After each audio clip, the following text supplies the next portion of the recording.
लेकिन ये फॉर्म भरने से पहले हमें कुछ बातें समझ लेनी है, तभी हम इस फॉर्म को सही तरह भर पाएंगे। सबसे पहली जरूरत इस फॉर्म को भरने के लिए पड़ेगी, वो पड़ेगी हमें 2003 की लिस्ट की। जैसे मैंने कहा कि इस एसआईआर का मकसद ये है 2003 की बुनियाद पर नया एसआईआर तैयार करना। 2003 की लिस्ट जो है वो इलेक्शन कमीशन ने जारी कर दी है, ये आपको कल से मिल जाएगी। इसकी बाकायदा लिंक सोशल मीडिया पे अवेलेबल है या गवर्नमेंट न्यूज साइट पे जाके इसको आप निकाल सकते हैं। 2003 की लिस्ट को एक बार समझ लें, फिर आसानी होगी। 2003 की लिस्ट कैसे है? इसमें लिखा हुआ है कि जो बेसिकली विधानसभा है, कौन सी है यहाँ पे? खतौली। यहाँ पे खतौली विधानसभा का नंबर लिखा हुआ है। कहाँ लिखा हुआ है ये? इस पेज पे उल्टे हाथ पे जो निर्वाचक नामावली है 2003, यानी 2003 की लिस्ट है, इसके नीचे लिखा हुआ है खतौली विधानसभा का नंबर। अब खतौली विधानसभा का नंबर है तो कौन से महल्ले का है? ये मेरे पास जो है वो लाल मोहम्मद का है, और लाल मोहम्मद की भाग संख्या 211 ये भी है, लिखी हुई है। ये कहाँ लिखी हुई है? 2003 की वोटर लिस्ट के सीधे हाथ के ऊपर लिखी हुई है भाग संख्या। ये बात समझ में आ रही है आपको? ठीक। अब इसमें उन लोगों के नाम है जिनकी 2003 में वोट दर्ज थी। अब मैंने एक पेज निकाला है थोड़ा सा समझाने के लिए। लंबी लिस्ट है तो शुरू कैसे हो रही है? 1 2 3 4 5 6 7 8 और 1000 तक लोग मौजूद हैं। तो जिस नंबर में आदमी का नाम आ रहा है वो नंबर पहला नंबर है, उसे बोलेंगे हम क्रम संख्या या सीरियल नंबर। ये बात समझ में आ गई कि तीन चीज इसके अंदर से अहम है। और एक बात मान लीजिए, मैं मिसाल ले लेता हूं, राशिद हूं मैं और मेरा नाम जो है यहां मुझे मिला 589 पे, और 589 पे राशिद है। राशिद के सामने लिखा हुआ है पी। पी का मतलब ये पिता, और इसके आगे पिता कौन है? इसके मान लीजिए इसके पिता है शहजाद, और शहजाद के आगे हम यहां बढ़ेंगे तो यहां लिखा हुआ है ये एक नंबर, इसे कहते हैं इपिक नंबर। क्या कहते हैं इसको? ये इपिक नंबर क्या है, इसको समझने के लिए आइए मैंने एक फॉर्मूला, ये जो है हमारा वोटर आईडी कार्ड है, ये आप जानते हैं वोटर आईडी कार्ड ऐसे ही है आपका। तो आपके वोटर आईडी कार्ड पे ये जो नंबर लिखा हुआ है, इस नंबर को कहते हैं इपिक नंबर, यानी पहचान पत्र का नंबर है। ये चार बात समझ में आपको आ गई? अगर सही में आ गई तो अब आसानी होगी। तो ऐसे ही 2003 के अंदर यहाँ ये पहचान पत्र संख्या लिखी हुई है, इपिक नंबर लिखे हुए हैं, लेकिन 2003 में हर एक का पहचान पत्र संख्या नहीं आएगी, तो सबकी यहाँ पे नहीं मिलेगी। क्लियर है वाली बात? आइए अब देखते हैं कि हम फॉर्म कैसे भरें। देखिए ये दो फॉर्म ये लोग देगा, जिसको भी फॉर्म मिलेगा उस आदमी का फोटो यहाँ छपा होगा, और हाल का फोटो, अभी का फोटो यहाँ चिपकाना है। फोटो के बारे में कुछ लोग कह रहे हैं कि सफेद बैकग्राउंड हो, जितना आपने येलो से मालूम किया है इस तरह का जरूरी होना नहीं है। हाँ, फोटो साफ साफ होना चाहिए, उसका बैकग्राउंड प्लेन होना चाहिए। बेहतर यह है हल्के रंग का बैकग्राउंड उसका हो, फोटो साफ होना जरूरी है, हाल का फोटो हो। ठीक। अब जिसका भी यह फॉर्म होगा उसका नाम यहाँ पहले से छपा हुआ आएगा, उसके वोटर आईडी कार्ड का नंबर, ईपीआईसी नंबर, जिसे मैं कह रहा हूँ इपिक नंबर, वो भी यहाँ पहले छपा हुआ होगा, उसके घर का एड्रेस भी यहाँ छपा हुआ होगा। जब छपा हुआ है हमें क्या करना है? इस फॉर्म के तीन हिस्से हैं। ये इसका पहला हिस्सा है, जो ऊपर का हिस्सा है, कितना हिस्सा है इसका? पहला हिस्सा है। अब इसके नीचे दो हिस्से हैं, एक उल्टा हाथ की तरफ और एक सीधे हाथ की तरफ। तो पहले हिस्से में क्या है वो समझते हैं। पहले हिस्से में सबसे पहले है पैदाइश का दिन, जन्म तिथि या डेट ऑफ बर्थ। कहां से मिलेगी? जो लोग पढ़े लिखे नहीं है उनके आधार पे लिखी होगी, कि जो पढ़े लिखे हैं अगर वो लगता है कि मेरे आधार पे ठीक नहीं है तो अपनी 10वीं क्लास की मार्कशीट से वो भर सकते हैं, या उनके पास में जन्म प्रमाण पत्र है तो उसमें से देखते हैं सही जन्म तिथि यहाँ लिख देंगे। बात सही में आई? जन्म तिथि जी वाली बात, यानी पैदाइश का दिन आमतौर से आधार कार्ड से मिलेगा। अगर किसी को लगता है मेरा गलत है, कोई और दस्तावेज है, पहचान पत्र, मानसाल तौर पे जन्म प्रमाण पत्र है या 10वीं की मार्कशीट है, तो वहां से अपनी सही जन्म तिथि यहाँ लिख देगा। उसके बाद में जैसे मैंने कहा आधार संख्या, आधार का नंबर होता है, वो संख्या यहाँ जरूर लिखें। उसके बाद में मोबाइल नंबर डालें ताकि अगर हमें फोन आए तो मैसेज आए तो हमें मिल सके।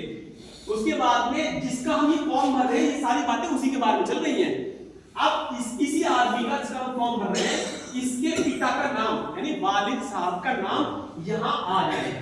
अब मान लीजिए किसी आदमी का वालिद नहीं है, उसको किसी और ने पाला है तो उसका नाम यहाँ आएगा। अब वालिद साहब का नाम आएगा, वालिद साहब के नाम का अगर पहचान पत्र है तो पहचान पत्र की संख्या वही ईपीआईसी नंबर, इपिक नंबर जो मैंने बताया अभी, ये वाली साहब के देख के हम यहाँ वाली साहब की लिखते थे। ऐसे ही इस आदमी की अम्मी का नाम आएगा, माता का नाम आएगा, माता की वोटर आईडी संख्या जिसे इपिक नंबर कह रहे हैं वो हम यहाँ लिख देंगे। उसके बाद में अगर वो आदमी लड़का है तो शादीशुदा है तो बीवी का नाम और बीवी की वोटर आईडी का नंबर, और अगर लड़की है शादीशुदा है तो पति का नाम, शौहर का नाम और उसका इपिक नंबर। ये तो क्लियर है। ये इतना हिस्सा हर इंसान को पढ़ना है जिसका भी ये गणना प्रपत्र आया है या इनुमरेशन फॉर्म जिसका भी आया है, ये इतना सबको भरना जरूरी है। कंफ्यूजन कहां है? कंफ्यूजन ये है कि नीचे जो दो कॉलम है क्या दोनों भरने हैं? दोनों भरने हैं कि नहीं? दोनों भरने हैं तो कब भरने, नहीं भरने तो नहीं कब भरने? तो बहुत आसान बात समझिए, दोनों नहीं भरने। क्या कहा मैंने? दोनों नहीं भरने, कोई एक भरना है। या तो ये उल्टे हाथ का भरना है या ये सीधे हाथ का भरना है। अब समझ लेते हैं कौन सा भरना है।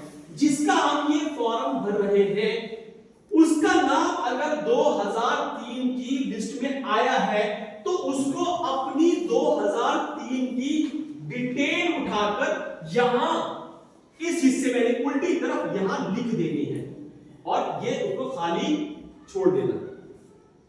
अगर जिसका हम ये फॉर्म भर रहे हैं उसका नाम 2003 की लिस्ट में नहीं मिलता तो उसको ये वाला खाली छोड़ देना है, ये वाला भरना है। अब यहां जहन में एक बात आई होगी, भाई नाम तो उसका आया नहीं, यहां क्या करना है?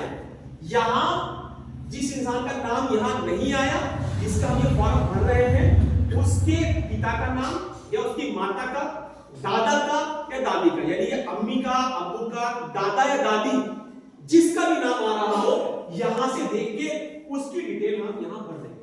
दोनों फर्क क्या हुआ? दोनों फर्क ये हुआ कि उल्टे हाथ की तरफ जिसका हम फॉर्म भर रहे हैं उसका नाम 2003 में शामिल है तो उसी की डिटेल आएगी। कहां से आएगी? वो 2003 में दे दिया। और अगर जिसका हम ये फॉर्म भर रहे हैं 2003 में उसका नाम नहीं है तो ये ना करके हम सीधे हाथ वाला भरेंगे जिसमें डिटेल किसकी आएगी? इस आदमी के अब्बू की, अब्बू का नाम नहीं है तो अम्मी की, अम्मी का नाम नहीं है तो दादा की, दादा का नाम नहीं है तो दादा की। क्या आएगी? 2003 की वोटर लिस्ट की डिटेल। अब जैसे ये भर दिया इसका मतलब ये है कि सरकार का मकसद पूरा हो गया, यानी अब जिसका ये फॉर्म भरा उसका लिंक, उसका ताल्लुक जो है वो कायम हो गया। कहां से? 2003 की वोटर लिस्ट से। उसके बाद क्या करना है? उसने साइन करने हैं, अपनी डेट लिखनी है और मैंने कहा एक फॉर्म बीएलओ को देंगे, बीएलओ से एक फॉर्म साइन करवा के रख लेंगे। अब मैंने आपसे शुरू में ही एक बात कही थी कि भाई चार बात समझ लेते हैं। एक तो मैंने कहा था विधानसभा क्षेत्र का नंबर, एक भाग संख्या और एक किस नंबर पे हमारा आ रहा है, क्रम संख्या, सीरियल नंबर, ये कहां भरे जाएंगे। अगर ये इंसान इसका फॉर्म, इसका नाम 2003 में आया है तो कहां भरेगा? इधर भरेगा, इधर, वेरी गुड, इधर भरेगा। ठीक, क्या भरेगा? ये देखिए मेरा 2003 में कहां आ रहा है? 2003 में मान लीजिए ये नाम आ रहा है, इसका नाम क्या है? इसका नाम मान लेते हैं, इसका नाम है शहजाद। तो शहजाद का ही ये फॉर्म है, शहजाद का ही नाम आ रहा है और शहजाद का नाम मान लेते हैं 550 नंबर का है। किस पे आ रहा है? 550 पे। तो शहजाद ने यहां देखा, यहां से देख के शहजाद ने अपना नाम लिख दिया, हमारा नाम आ रहा है। अब हो सकता है 2003 में इसका पहचान पत्र हो या ना हो, कहां से मालूम पड़ेगा? शहजाद के नाम के सामने देख लेंगे। या मान लीजिए नहीं आ रहा है तो हम यहां से यहां पे खाली छोड़ देंगे, आ रहा होगा तो हम यहां लिख देंगे। अब शहजाद के नाम के सामने क्या लिखा हुआ है? उस पे लिखा हुआ है एहतशाम। एहतशाम के सामने क्या लिखा हुआ है? पी, यानी क्या मतलब है? पिता। तो अब एहतशाम लिख देंगे हम संबंधी के नाम में। किस लिख देंगे? संबंधी के नाम में एहतशाम। शहजाद संबंधी एहतशाम, रिश्ता क्या है इनका? पिता हो गया। ठीक है, अब अगला नंबर क्या है? अगला नंबर जिला मुजफ्फरनगर, राज्य उत्तर प्रदेश, विधानसभा क्षेत्र खतौली। अब 3 नंबर जो मैंने आपको बताया वो बहुत अहम है। क्या है वो? विधानसभा निर्वाचक क्षेत्र संख्या, यानी खतौली की। कौन सी खतौली की? 389। तो 389 उठ के यहां लिख देंगे।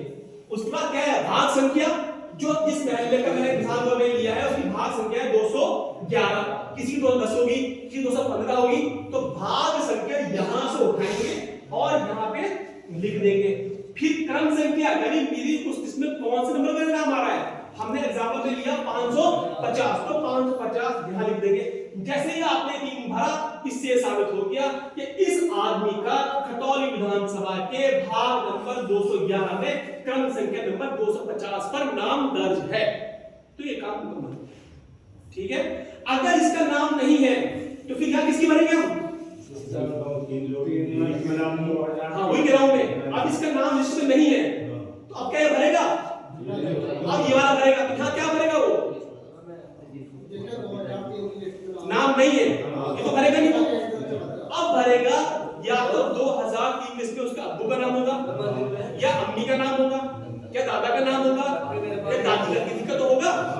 तो इन 4 में से जिसका हो, सबसे पहले अब्बू का भरना है, अब्बू का नहीं है तो अम्मी का भरना है, अम्मी का नहीं है दादा का भरना है, दादा का नहीं है तो दादी का भरना है। ये 4 नाम मुझे कैसे मालूम पड़े? मैंने फॉर्म भरे ऑनलाइन, ऐसे ही फॉर्म ऑनलाइन भी भर सकते हैं। जब मैंने ऑनलाइन फॉर्म भरे तो वहां ये ऑप्शन आया कि क्या आपका नाम 2003 की लिस्ट में शामिल है या नहीं।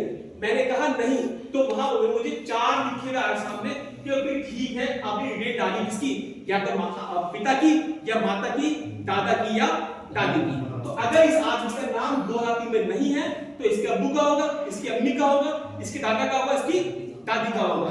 तो वो यहाँ हम दर्ज कर देंगे। अब मिसाल के तौर यहाँ मान लेते हैं इसके अब्बू का नाम यहाँ है, तो हमने देखा ये शहजाद का फॉर्म है। शहजाद के अब्बू का नाम क्या था? एहतशाम। हमने देखा कि एहतशाम का नाम आ रहा है यहाँ मिसाल तौर पे फैजान, तो फैजान मैंने यहाँ से उठा के यहाँ पर लिख दिया। फिर ये क्या है? EPIC नंबर, इपिक नंबर यानी पहचान पत्र संख्या। अब मैंने देखा कि यहाँ जो है फैजान की पहचान पत्र संख्या जो है आ रही है, यहाँ से उठाऊंगा और मैं यहाँ पहचान पत्र संख्या लिख दूंगा। अब क्या करना है मुझे? संबंधी का नाम। यहाँ लोग बहुत गलती कर रहे हैं। संबंधी के नाम में क्या लिखूंगा मैं? नहीं, संबंधी के नाम में एहतशाम फैजान के नाम के साथ में किसका नाम होगा? फैजान के पिता का नाम होगा। तो यहाँ से फैजान के सामने नाम लिखा हुआ है पिता, वो बेसिकली यहाँ लिख देंगे। मान लेते हैं उसका नाम है असलम, असलम लिख दिया। संबंध क्या है? एहतशाम का असलम क्या लगता है? पिता लगता है, तो पिता यहाँ पर। ठीक, लोग गलती क्या कर रहे हैं? इसका संबंध जो है यहाँ से लगा है, वहां से लगाना। 2003 से देख के जू के तुम उतार देना। ठीक, अब उसके बाद फिर क्या है?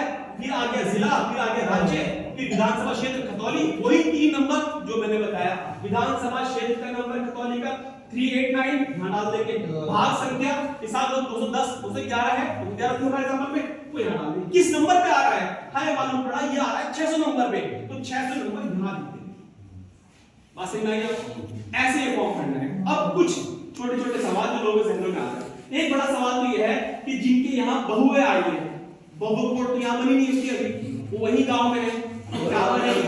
2003 में उसका नाम नहीं है तो उसे क्या करना है? बहू के अम्मी का तो होगा, अब्बू का तो होगा, अपने गांव की विधानसभा से अपनी वोटर लिस्ट में से 2003 की ऐसे निकलवा के, अगर बहू का नाम नहीं आ रहा, बहू का फॉर्म भर रहे हैं, तो बहू के पिता की या बहू के माता की, बहू के दादा की या बहू की दादी की डिटेल यहाँ इसी तरीके से भरी जाएगी, पति की नहीं भरी जाएगी। बात समझ आई? जैसे मैंने आपसे कहा कि आप जरूर भरे, 2 फॉर्म भरे, एक बीएलओ को दें, एक साइन करवा के अपने पास रख लें। जितनी जल्दी देंगे उतना बेहतर होगा, पर जल्दी गलती नहीं करनी। गलती ना हो इसलिए बेहतर ये है उस फॉर्म की पहले फोटोकॉपी करा लें, खुद भर लें या किसी से भरवा लें। जो गलती होगी उसमें होगी, जो आप सही भरेंगे ओरिजिनल में आप ठीक फॉर्म भरें। तो ये बेसिकली इस तरीके से हमें ये सारा काम अंजाम देना है। जैसे मैंने कहा ये आप ऑनलाइन भर सकते हैं, ऑनलाइन भरे या ना भरे बीएलओ को जरूर देना। ऑनलाइन भर देंगे और भी अच्छा है, आपके पास में स्लिप वही आ जाएगा ऑटोमेटिकली कि हाँ जी उन्होंने भर दिया है, फिर डबल काम हो जाएगा कि हमने अपनी जिम्मेदारी पूरी कर दी है। ऑनलाइन भर देंगे इससे थोड़ी सहूलत बीएलओ को होगी, तो बार से लिखना वहां अपलोड करना नहीं पड़ेगा, आपको सुकून में रहेगा मैंने भरा सही भरा है। ठीक, तो ये बातें आप लोगों के सामने मैंने रखी, इसमें से कोई बात समझ नहीं आई बिना झिझक पूछना।